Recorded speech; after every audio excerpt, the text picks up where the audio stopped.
Hello students, welcome you all to your channel the pharma scholar. So आज के video में हम discuss करेंगे एक बहुत इंपॉर्टेंट टॉपिक।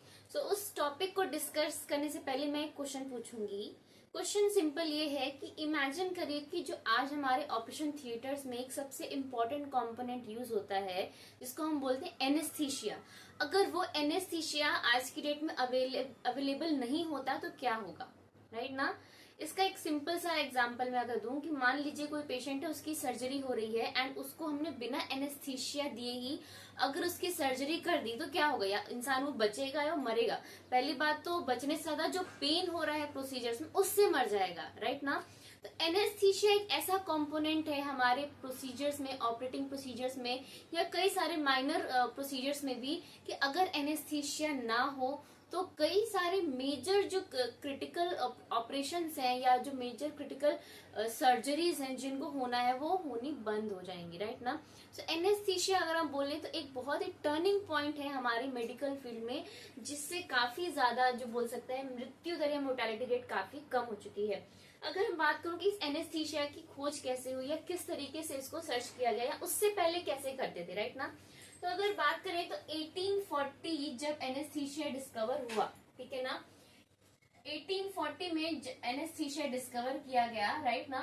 एंड इससे पहले लोग कैसे सर्जरी करते थे, इससे पहले लोगों को पता नहीं था कि भाई कैसे सर्जरी करनी है। एनेस्थीसिया नाम की कोई चीज होती है कि भाई पेशेंट को अगर मान लीजिए कि कोई भी ऐसी इंजरी हुई है तो नाइफ लिया इन्हें से सर्जरी करना शुरू कर दिया, तो पेशेंट क्या करता था कि जो पेशेंट के साथ क्या होता था कि वो जो सर्जरी प्रोसीजर थे वो इतना ज्यादा पेनफुल होता था कि लोगों की मोर्टेलिटी रेट, राइट ना, मोर्टेलिटी रेट समझते हैं यानी कि मृत्यु दर, मोर्टेलिटी रेट बहुत ज्यादा बढ़ गई थी। यानी कि प्रोसीजर्स इतने पेनफुल होते थे कि लोगों की उस प्रोसीजर्स के ड्यूरेशन में डेथ हो जाती थी, या फिर उन प्रोसीजर्स से इन्फेक्शन इतना ज्यादा हो जाता था या बॉडी में इन्फेक्शन इतना ज्यादा हो जाता था जिसकी वजह से भी लोगों की डेथ होना शुरू हो गई। आप बोल सकते हैं कि इंक्रीज नंबर ऑफ डेथ। तो एनेस्थीसिया से पहले की बात है कि मोर्टेलिटी रेट बहुत ज्यादा बढ़ गई थी। तो अब इस कंडीशन को ओवरकम करने के लिए हमारे 1840 में एनेस्थीसिया डिस्कवर हुआ, ठीक है ना।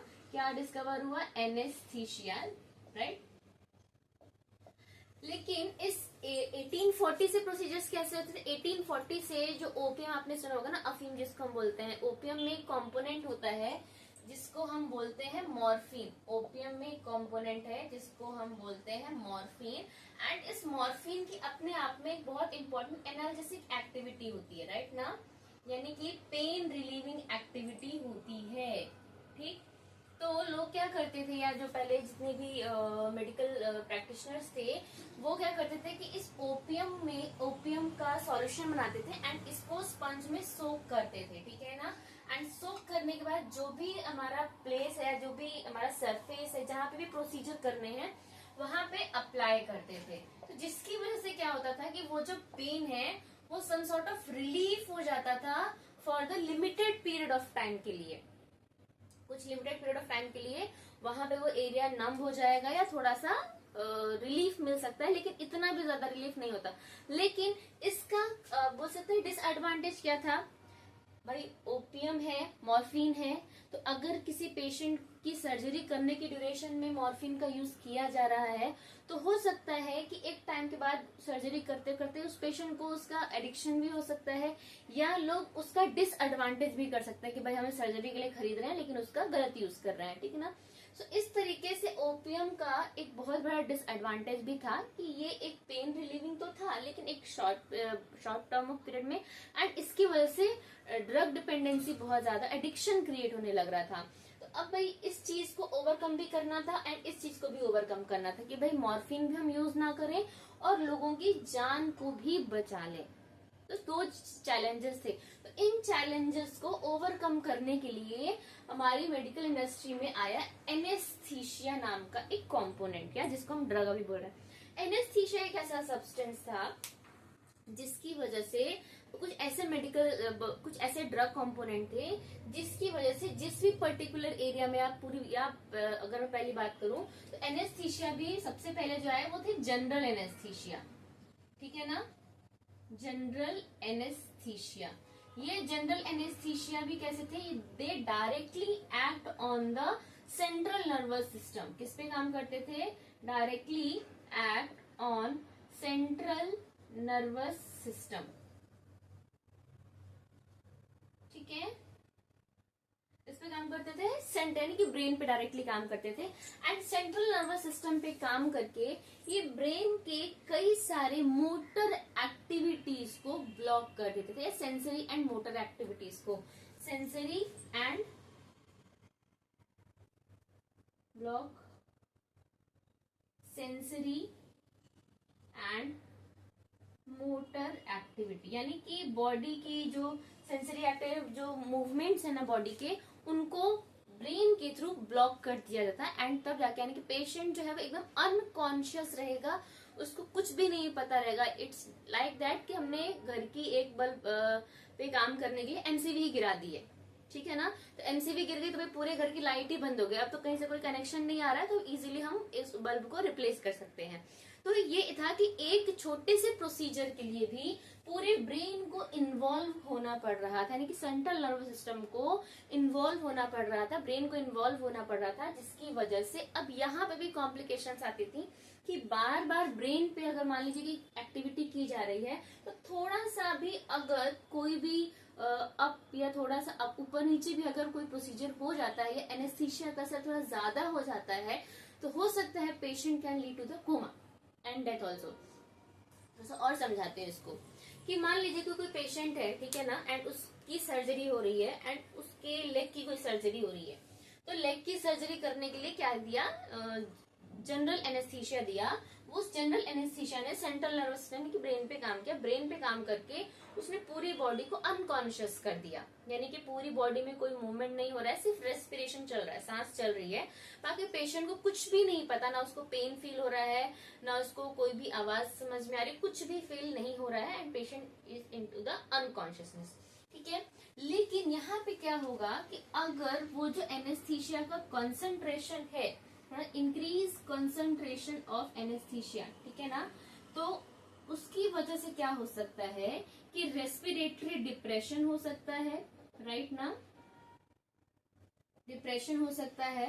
एंड अगर पेशेंट इस रेस्पिरेटरी यानी कि अब हो सकता है सांस लेने में बहुत दिक्कत हो सकती है, कार्डियक अरेस्ट आ सकता है,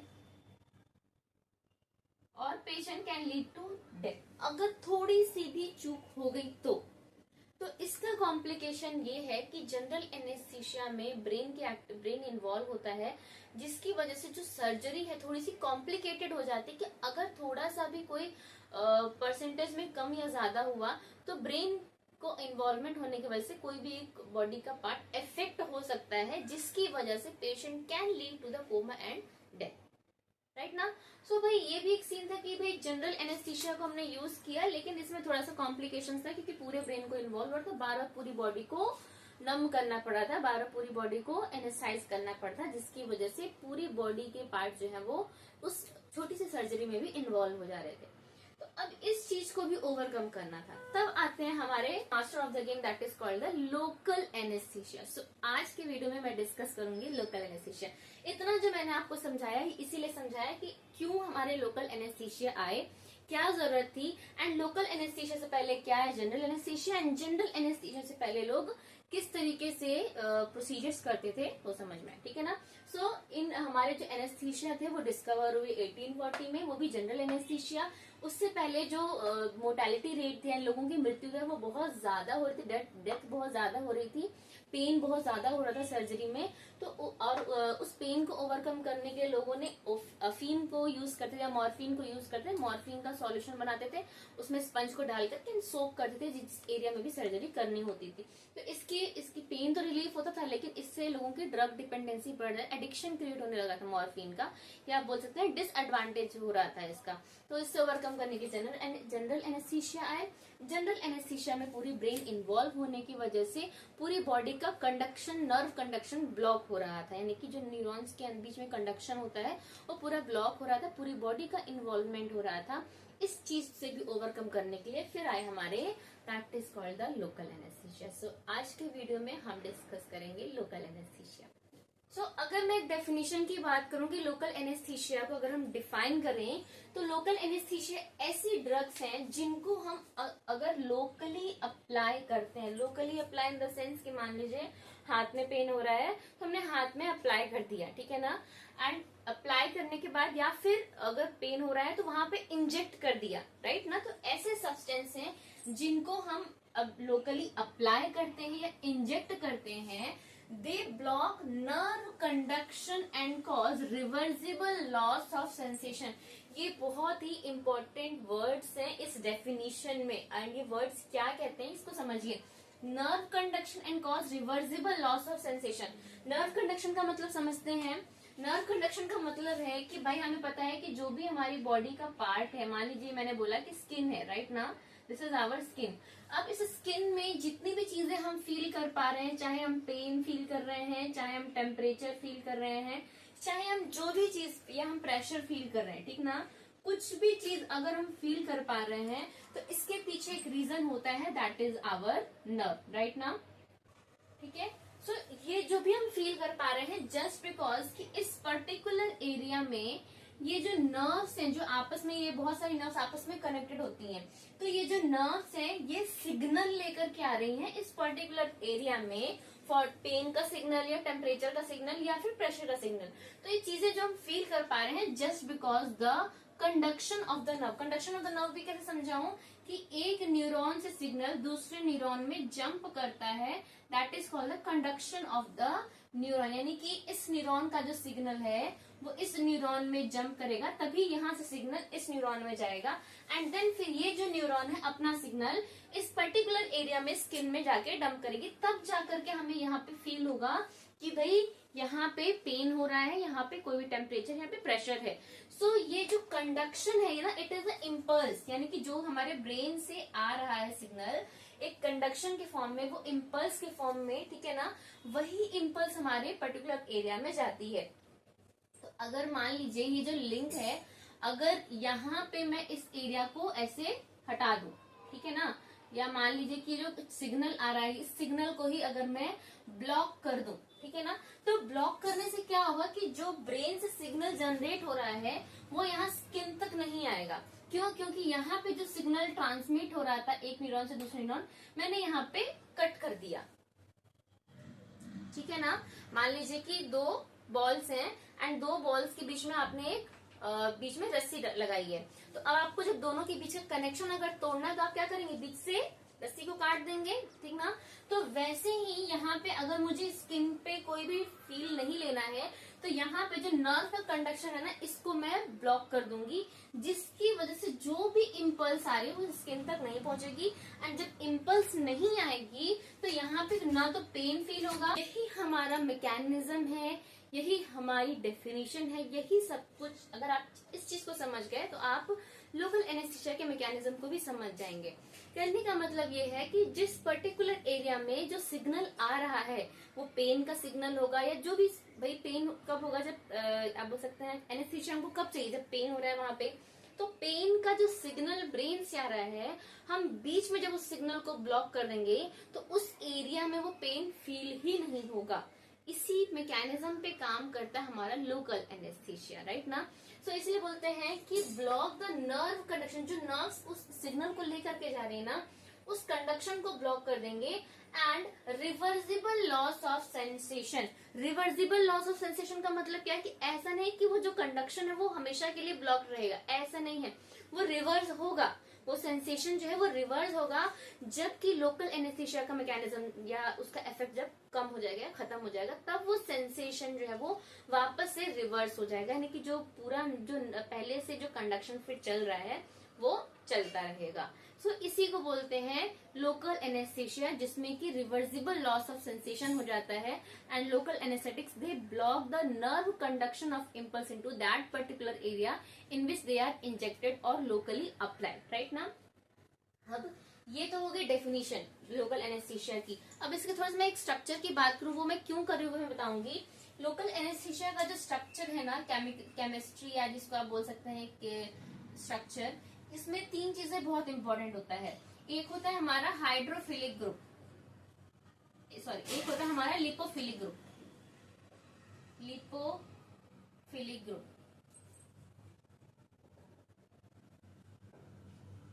ठीक है, एक होता है हमारा हाइड्रोफिलिक ग्रुप।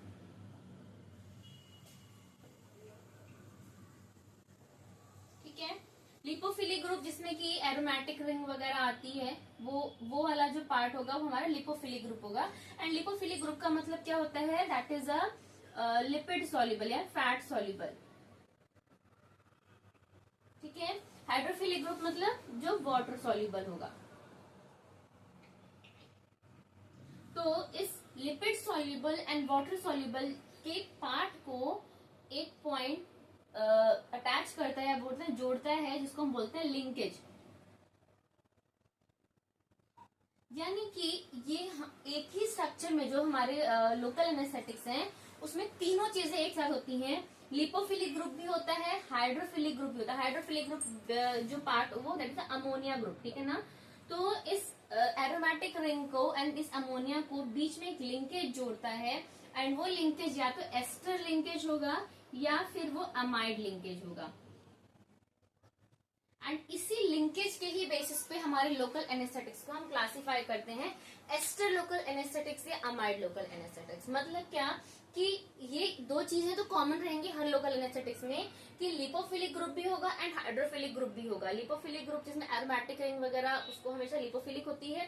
हाइड्रोफिलिक ग्रुप जिसमें कि अमोनिया वगैरह या नाइट्रोजन जो है हमारे हाइड्रोफिलिक ग्रुप होते हैं। तो इन दोनों ग्रुप को बीच में जोड़ेगा एक लिंकेज जिसको हम बोलते हैं एस्टर लिंकेज या अमाइड लिंकेज। कुछ ऐसे लोकल एनेस्थेटिक्स होंगे जिसमें एस्टर लिंकेज होगा, कुछ ऐसे लोकल एनेस्थेटिक्स होंगे जिनमें अमाइड लिंकेज होगा। एंड इसी के बेसिस पे हमारे लोकल एनेस्थेटिक्स को क्लासिफाई किया जाता है।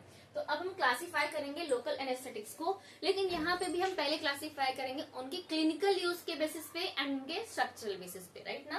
Let's discuss about the classification of local anaesthesia. Classification की अगर हम बात करूं तो इनको दो बेसिस पे मैंने क्लासिफाई किया है। ठीक है, कुछ बुक्स में अलग अलग क्लासिफिकेशन है। दो तरीके से क्लासिफाई करेंगे। तो पहला हमारा होगा अकॉर्डिंग टू क्लिनिकल यूज, यानी क्लिनिकल यूज किस तरीके से किस तरीके से यूज किया जाता है। तो एक होता है हमारा सरफेस एनेस्थेटिक। सरफेस एनेस्थेटिक जिनको हम टॉपिकली अप्लाई करते हैं, यानी कि अपने सरफेस पे ऑन द टॉप। ठीक है ना, इनको इंजेक्ट नहीं किया जाता है, इसीलिए इनको बोलते हैं सरफेस एनेस्थेटिक्स। इसमें आते हैं हमारे cocaine, lignocaine, tetracaine and benzocaine. These are the surface anaesthetics जिनको ज्यादातर यूज किया जाता है ऑन द टॉपिकल बेसिस और ऑन द सरफेस। ठीक है ना, फिर आता है हमारा इंजेक्टेबल एनेस्थेटिक्स। इंजेक्टेबल एनेस्थेटिक्स जिनको इंजेक्ट किया जाएगा, राइट ना। इंजेक्टेबल एनेस्थेटिक्स में भी आते हैं हमारे tetracaine, बपिवेकेन, procaine, lignocaine, मेपिवेकेन, रोपिवोकेन and prilocaine. अब इसमें आप देखेंगे कि बोलेंगे कि लिग्नोकेन हमारा सरफेस एनेस्थेटिक्स भी दिख रहा है एंड इंजेक्टेबल भी है। तो right, it is a surface anaesthetics as well as a injectable anaesthetics. इसके अलावा जो हमारा टेट्राकेन है ये सरफेस एनेस्थेटिक भी है एंड इंजेक्टेबल एनेस्थेटिक भी है। तो दोनों ही चीजों में ये यूज होता है, राइट ना। अब आती है बात हमारे अकॉर्डिंग टू स्ट्रक्चर, ये थोड़ा ज्यादा इंपॉर्टेंट है। अगर हम स्ट्रक्चर की बात करें, मैंने आपको बताया कि जो हमारे लोकल एनेस्थेटिक्स होते हैं इनमें दो ग्रुप होता है, एक तो हाइड्रोफिलिक ग्रुप होगा, एक लिपोफिलिक ग्रुप होगा एंड एक होता है हमारा बीच में लिंकेज जो इन दोनों ग्रुप को जोड़ता है। अब ये लिंकेज दो तरीके की हो सकती है, या तो एस्टर लिंकेज जो दोनों ग्रुप को जोड़े या अमाइड लिंकेज। ठीक है ना, अब इसी ester linkage and amide linkage के बेसिस पे ही हमारे जो लोकल एनेस्थेटिक्स है उनको क्लासिफाई किया गया है। एस्टर्स में आते हैं हमारे cocaine, procaine, क्लोरोप्रोकेन, benzocaine and tetracaine. ये हमारे एस्टर्स लोकल एनेस्थेटिक्स हैं। अगर मैंने बोला अमाइड लोकल एनेस्थेटिक्स तो इसमें आता है हमारा लिग्नोकेन, मेपिवेकेन, बपिवेकेन, प्रिलोकेन एंड रोपिवेकेन। ठीक है ना। अब अगर कहीं कहीं पे क्वेश्चन ऐसा आता है कि identify which one of the following is the ester local anesthetic और identify which one of the following is the amide local anesthetic, तो आप कैसे आइडेंटिफाई करेंगे। बहुत सिंपल तरीका है, कई जगह मेंशन भी किया है कि एस्टर्स के जितने भी हमारे लोकल एनेस्थेटिक्स हैं इन सब के नेम में सिर्फ सिंगल आई है। कोकेन है, प्रोकेन है, क्लोरोप्रोकेन है, बेंजो, सिर्फ सिंगल आई है। वहीं पे जो हमारे अमाइड लिंकेज हैं इनके पूरे नाम में दो आई आपको हमेशा मिलेगा। लिग्नोकेन है, मेपिवेकेन है, बपिवेकेन है, प्रिलोकेन है, रोपिवेकेन है। तो इन जितने भी हमारे अमाइड हैं इनमें दो आई हमेशा रहेगा, जिससे आप आइडेंटिफाई कर सकते हैं कि भाई ये हमारा अमाइड लोकल एनेस्थेटिक है एंड ये हमारा एस्टर जिसमें सिर्फ एक ही आई है, ये हमारा एस्टर लोकल एनेस्थेटिक है। तो ये तो हो गया क्लासिफिकेशन। अब बात करते हैं यहाँ पे दो टाइप के लोकल एनेस्थेटिक की जरूरत क्या है। एग्जांपल देती हूँ, मान लीजिए कि आपको एक नया फोन खरीदना है, ठीक है। तो आपको नया फोन क्यों खरीदना है, या तो आपके पुराने फोन में कोई प्रॉब्लम है, कोई डिसएडवांटेज है जिसको ओवरकम करने के लिए आपको नया फोन चाहिए, ठीक है ना, या फिर वो जो आउटडेटेड हो गया है न्यू वर्जन चाहिए। सेम वैसे ही ड्रग्स के साथ भी होता है। ड्रग्स जो हमारी पुरानी होती है उनके कुछ डिसएडवांटेज होते हैं जिसके लिए R&D होता है, एंड फिर न्यू ड्रग्स आती हैं जिनके कुछ उनके उनके बेनिफिट होते हैं, जो पुराने डिसएडवांटेज होते हैं वो ओवरकम हो जाते हैं। तो जितनी भी न्यू ड्रग्स आती हैं उनके कुछ ना कुछ बेनिफिट्स उसमें ऐड होते जाते हैं, इसलिए जो न्यू ड्रग्स होती हैं as compare to older drugs beneficial मानी जाती हैं, ठीक है ना। तो यहाँ पे भी जो हमारे एस्टर्स के लोकल एनेस्थेटिक्स है, they are the older ones, hence they have some sort of disadvantage as compare to amide local anaesthetics. जो हमारे अमाइड लोकल एनेस्थेटिक्स है, they are the newer local anaesthetics. तो इसलिए इसमें कुछ बेनिफिट होगा एंड इसमें कुछ डिसएडवांटेज होगा। सो हम कंपेयर करते हैं कि ester and amide local anaesthetics में क्या डिफरेंस है, क्यों अमाइड वाले बेटर हैं एंड एस्टर्स वाले में प्रॉब्लम क्या थी, राइट। तो यहाँ पे मैं एक चीज समझाना चाहती हूँ। एक होता है हमारा pKa value, pKa value, pKa value का मतलब डिसोसिएशन कांस्टेंट जिसको भी हम बोलते हैं।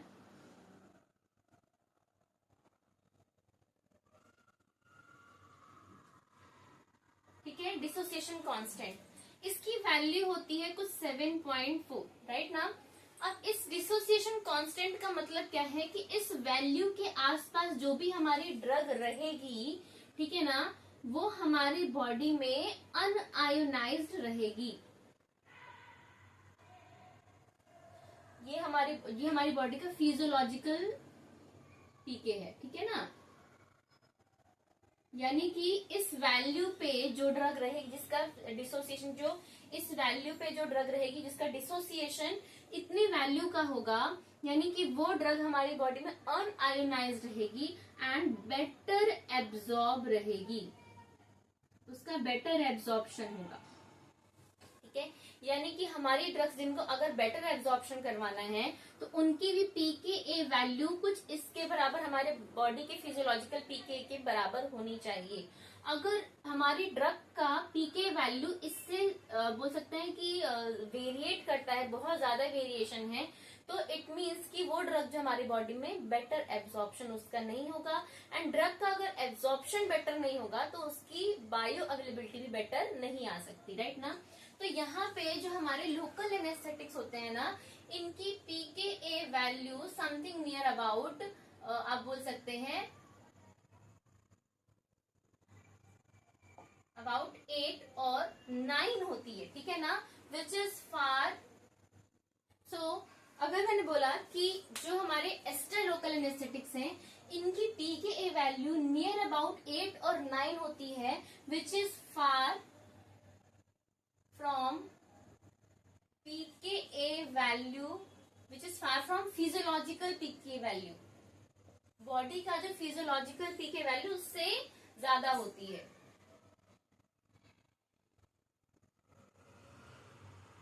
Hence drugs get ionized into the blood।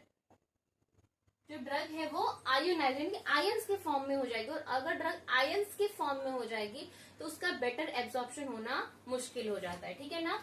वहीं पे जो हमारे अमाइड लोकल एनेस्थेटिक्स हैं, they have pK value near about our physiological pH, ठीक है ना। They have pK value near about our physiological pKa, hence they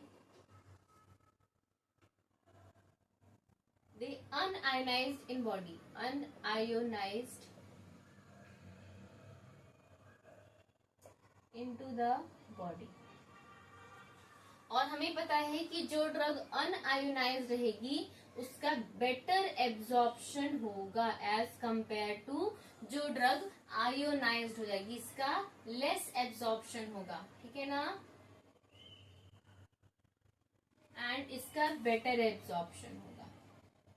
सो यहाँ पे पी के वैल्यू की बात करेंगे तो हमारे अमाइड लोकल एनेस्थेटिक्स जो हैं they are far more better than our esters local anaesthetics, ठीक है ना। अब अगर मैं बात करूं कि एक और बेसिस पे, तो जो हमारे एस्टर लोकल एनेस्थेटिक्स है ना, they get metabolised in the presence of our plasma cholinesterase enzyme. Plasma cholinesterase enzyme हमारी बॉडी में पाया जाता है। They get metabolized due to presence of plasma cholinesterase enzyme and hence short duration of action।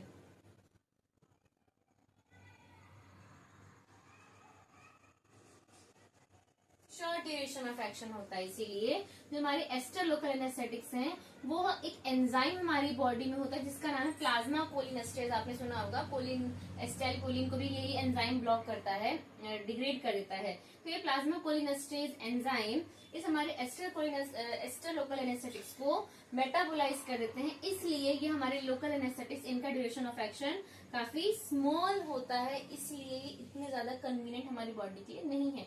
वहीं तो अगर हम amide local anaesthetics की बात करें, they only metabolise in the liver. Liver में ही ये मेटाबोलाइज होते हैं and hence good bio availability.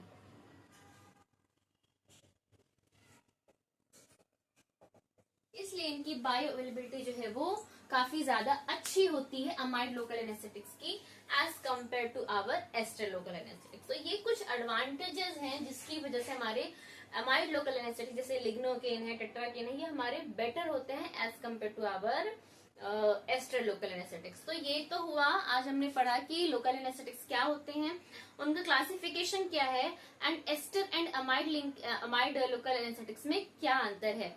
इसका पार्ट 2 में लेके आऊंगी। पार्ट 2 में हम डिस्कस करेंगे mechanism of local anaesthetics and कितने टाइप के एनेस्थीसिया प्रोसीजर्स होते हैं, ठीक है ना, वो हम कितने टाइप के प्रोसीजर्स होते हैं लोकल एनेस्थेटिक्स के, जिसमें हम infiltration anaesthesia, spinal anaesthesia, epidural anaesthesia के बारे में डिस्कस करेंगे। ओके, सो अगर आप चैनल पे नए हैं तो चैनल को सब्सक्राइब करिए। आप लोग चैनल को सब्सक्राइब नहीं करते हैं, चैनल को सब्सक्राइब करिए, इससे मुझे भी मोटिवेशन मिलेगा। एंड और अगर आप इसके अलावा कोई और टॉपिक पे अगर चाहते हैं पढ़ना तो वो मुझे कमेंट करके बताइए। ये लोकल एनेस्थेटिक भी मुझे एक स्टूडेंट ने कमेंट किया था तो मैंने इस पे वीडियो बनाया है। बाकी बच्चों को भी अगर कोई टॉपिक पढ़ना है स्पेशली तो मैं उस पर वीडियो बना सकती हूँ। ओके, सो तब तक के लिए thank you so much for watching and keep watching.